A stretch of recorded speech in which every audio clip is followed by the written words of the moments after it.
Alors dans cette vidéo, je vais faire un piquage au chalumeau, sauf que cette fois-ci, je vais le faire sur un tube de petit diamètre. Donc je vais faire sur un tube en cuivre de 14 mm. Je vais vouloir faire un piquage pour y mettre un tube de 14 mm. Et on va voir que ça va pas le faire du tout.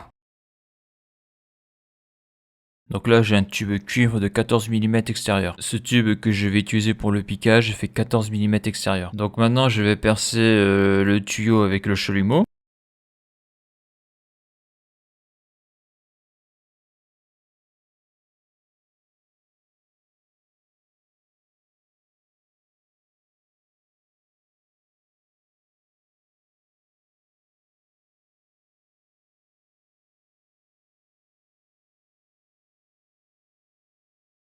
On remarquera que le trou ici, là, il est un peu incliné. Donc à la base, je voulais faire un piquage bien vertical. Donc on voit l'importance de bien tenir le chalumeau, en tout cas la fin du chalumeau, bien perpendiculaire au tuyau. Parce que plus le tube est petit, et plus c'est difficile à faire. Alors avant de faire l'emboîture avec la tête de 12, je repositionne la pièce dans l'étau et je fais l'emboîture.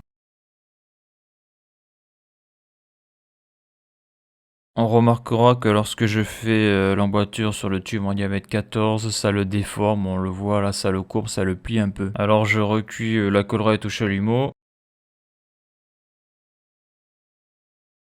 Et je prends une tête de 14 que je mets sur la pince emboîture et je fais l'emboîture. Donc là, je prends mon tube de 14 que j'essaye de rentrer dans l'emboîture de 14 que je viens de faire, sur un tube de 14. Sur cette vue, on voit bien la déformation du tube en 14 et on peut voir qu'elle est importante quand même.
Donc là, tu peux voir que faire un piquage avec un tube de 14 sur du 14, bah c'est pas bon, hein. On le voit là, le tuyau ici, là, il est complètement déformé. Alors, est-ce que le résultat aurait été meilleur avec un tube de 12 ici sur du 14 ici? Je ne sais pas. Mais à ce que je vois, c'est que plus le tube est petit et plus les piquages au chalumeau sont sensibles, c'est-à-dire que ça déforme le tuyau. Là, on peut voir de l'autre côté. Donc là, le mieux, c'est de faire le piquage avec le coffret Extrudax. Et si on l'a pas, le mieux, c'est d'utiliser un abrasé, parce que là on le voit là, le tuyau là il est tordu, là il est complètement déformé. D'ailleurs on a le même problème sur l'acier, sur les petits diamètres, ça déforme le tuyau, par exemple lorsque l'on fait un piquage sur le 12-17 au chalumeau. Alors voilà pour cette vidéo, si tu as aimé la vidéo, n'hésite pas à la liker et à la partager, tu peux t'abonner à la chaîne, tu peux aller voir les articles de mon blog qui traitent de l'électricité, du chaud et du froid, et pour ceux qui voudraient me soutenir financièrement dans la reproduction de mes vidéos, par un don, le lien est sur la page d'accueil de la chaîne YouTube. Merci et à bientôt pour une prochaine vidéo.